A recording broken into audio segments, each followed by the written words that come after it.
I'm going to read that again.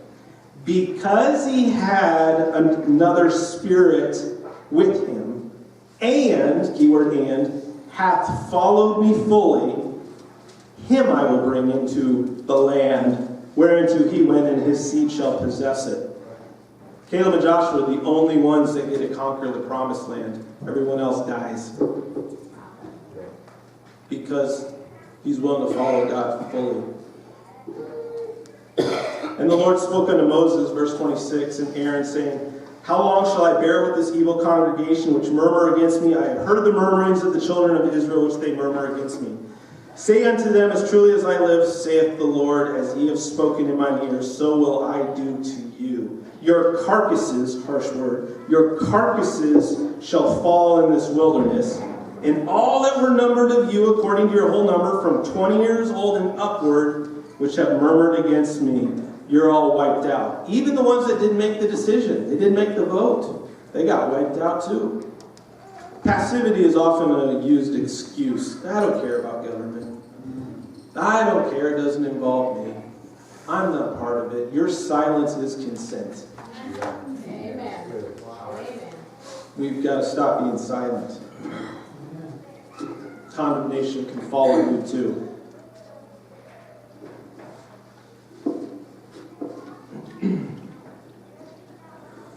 So verse 37, even those men that did bring up the evil report upon the land died by the plague before the Lord. Verse 40, and we'll finish up this story. This is interesting. Humans do this. They felt bad. They felt the condemnation coming. They got in trouble. So what do they want to do? They want to make it right. They want to make it right. They rose up early in the morning and gat them up into the top of the mountain, saying, Lo, we be here, and we'll go up unto the place which the Lord hath promised, for we have sinned. A lot of people do works-based to win back. Every time. Verse 44. But they presumed to go up into the hilltop. Nevertheless, the ark of the covenant of the Lord and Moses did not depart out of the camp. What does that mean? God was not with them. Then the Amalekites came down, and the Canaanites which dwelt in that hill, and smote them, and discomfited them, even unto Hormah. They were destroyed. There's a timing element of it. I can tell you I was guilty in 14. I tried to turn away from wanting to do this. I felt God come on me pretty hard. I'm sure many of you have too. There's missions you know deep down in your heart God gave you. And some of you know you turned away early. Hopefully God had mercy on you like he did me, but sometimes he has no mercy. You try to get it right the second time, too late. Too late. It is a call to listen to obedience. Obedience. Hear his voice and go act. So this third story, I won't spend as much time as I did on Caleb and Joshua. But it's Achan in the battle of Ai. Corruption's in the camp. Corruption's in the camp.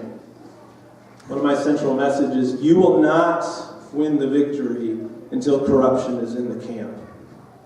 I'm taking off the Bible here a little bit, go into our today's world. We have sexual harassment, pools of money laying around. Our law calls for a full account of every single dollar. We don't have it. We have corruption in our halls. We are not going to win the battles until we have dealt with the sin and corruption within our camp. I'm confident of that. And a compromise to it and saying we'll get through it will not work. It didn't work back then. So as many of you know, this battle takes place. They're a little cocky after Jericho. Achan's stolen a bunch of stuff, hid it below his tent. They say, don't take the full army, just take a few. Just take a few, you got this. This is nothing compared to Jericho. Bam, they get destroyed. They lose more life, more purification. They come back. Joshua takes this loss very tough. He's got his face in the dirt. God has to tell him, get up off your face. He has to explore, why did we lose? Was I a bad leader? I've had these conversations. You probably had these with yourself. Did I mess this up? What did I do wrong? Did I totally mislead the people? The people are grumbling again, take me back to Egypt, we just lost. The answer was corruption in the camp. They had to ferret it out. They had to eliminate it. They had to purify. So once they purify, they go take that battle back up again. They win with a great victory. And at the conclusion, this is really interesting. I think we need to do this here. Joshua pulls out the law and reads the binding law that pulls them together as a people at the conclusion of the victory. Keeps you humble, keeps you focused, keeps you united. Interesting tidbit I learned out of that one I liked. Which gets us to our last story. I concur with Dr. Fuller. I'm completely appalled at child sacrifice. A little historical note here. Child sacrifice in the Old Testament is usually tied with the worship of false gods. We still have child sacrifice today. We don't have quite the spiritual understanding we did back then, but trust me, it's very real. I wanted to thank the reading from Jeremiah earlier. I imagine you were probably named along this line. But Jeremiah was a great prophet. And Jeremiah spoke truth to power. Not unlike what some of us do today. But we'll start with Deuteronomy 12:31. Thou shalt not do so unto the Lord thy God, for every abomination to the Lord which he hateth have they done unto their gods, for even their sons and their daughters they have burnt in the fire to their gods. Child sacrifice. Now we know the moral laws still apply. Thou shalt not murder. But also no idols. This is a combination of both. Jeremiah 19:4-6. Because they have forsaken me and have estranged this place, and have burned incense in it unto other gods, whom neither they nor their fathers have known, nor the kings of Judah, and have filled this place with the blood of innocents. They have built also the high places of Baal, to burn their sons with fire for burnt offerings unto Baal, which I commanded not, nor spake it, neither came it into my mind. Therefore, behold, the days come, saith the Lord, that this place shall no more be called Tophet. I can't say these words. Nor the valley of the son of Hinnom, but the valley of slaughter. The wrath of God is coming because death to the innocent blood. Leviticus 18, and thou shalt not let any of thy seed pass through the fire to Molech, neither shalt thou profane the name of thy God. I am the Lord. Molech's this god, a lot of child sacrifice attributed to this god.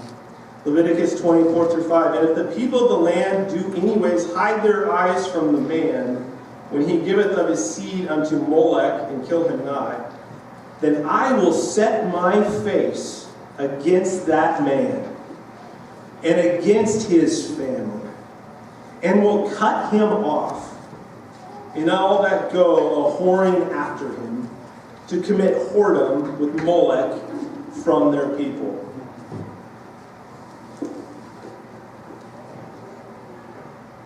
Zedekiah would not listen to the warnings from Jeremiah to turn away from these false gods. That's lost a lot in the story of how much child sacrifice was going. When a few hundred years done, Babylonians came in and wiped them out. Now Zedekiah got to go to Egypt. He got spared the slavery in Babylon because he was willing to do the Lord's work, kind of a Caleb and Joshua moment. He was always in prison. Everyone was against him, but he knew what was wrong, and he declared what was right. His spirit, if I can tie in Caleb Joshua, was well known by his God. So the Jews were placed in exile on this condition. To go through what? purification. They're in Babylon. They don't deserve their land. So, glorify our God is what we need to do. Purify ourselves. Purify our organizations. Purify our country. Be obedient. Is there a calling on your heart that God has put there that you have ignored, but you deep down know God has a mission for you? Are you going to obey that mission in your heart? We need to obey. As our companies, as our collective, are we ready to obey? Do we understand the consequences that we will experience, even from the actions of others, by our complicit silence? Switching over politically here, this child sacrifice is no good. We have a party that openly celebrates it, promotes it, but we have another party that funds it, says they're against it, but continually funds it. I've taken a position, I'll say no to a budget, and I've been thrown a lot of stones at, saying that you don't understand, you can't shut down the government over funding Planned Parenthood. I said, I will. Amen. The Constitution calls to ensure the blessings of liberty for ourselves and our posterity.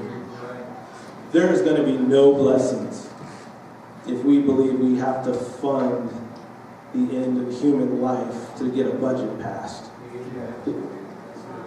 I've been called extreme, so be it. So be it. It can't happen.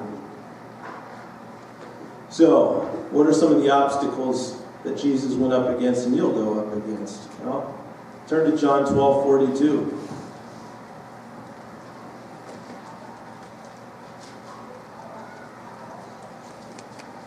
Pastor Fuller, would you read that to us?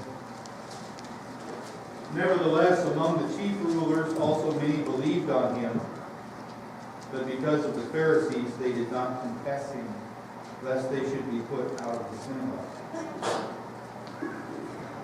There's a price to be paid. Many are intimidated by the ruling class. No more. You'll be worried about what your friends have to say. You'll be worried about how you're perceived by the ruling class.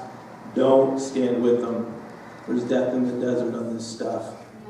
We're not going to have it anymore. Amen.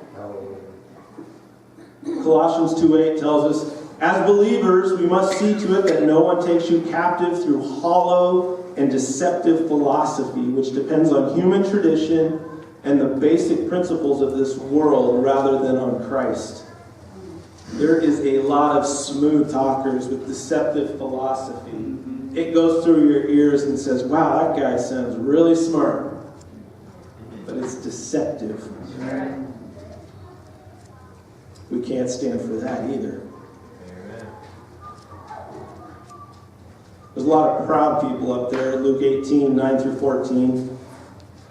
He told of a Pharisee to thank God he wasn't like other people, but was one who fasted twice a week and gave a tenth of all he received. Look at me, look at me. But Jesus said, I tell you that this man, the tax collector who pleaded for God to have mercy on him, rather than the other, went home justified before God. For all those who exalt themselves will be humbled, and those who humble themselves will be exalted. And we have to get to be doers. Enough with the talkers. Doers of the word. Evaluate people on the doers. What they do. Quit listening to the talk. How many times have we heard pro-life, save the babies, I'm going to be pro-life, and they turn around and they all vote to fund Planned Parenthood. Period. Fact. No exceptions. Talkers, not doers. It's time we cleanse our camp and get rid of the talkers leading us nowhere. We need doers. Amen. Amen. And by the way, I'm not going to be a savior for you. There is no savior up here. There is no savior in D.C.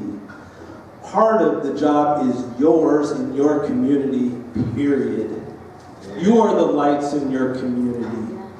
Solve some of your own problems. Express some charity to your brother in need locally.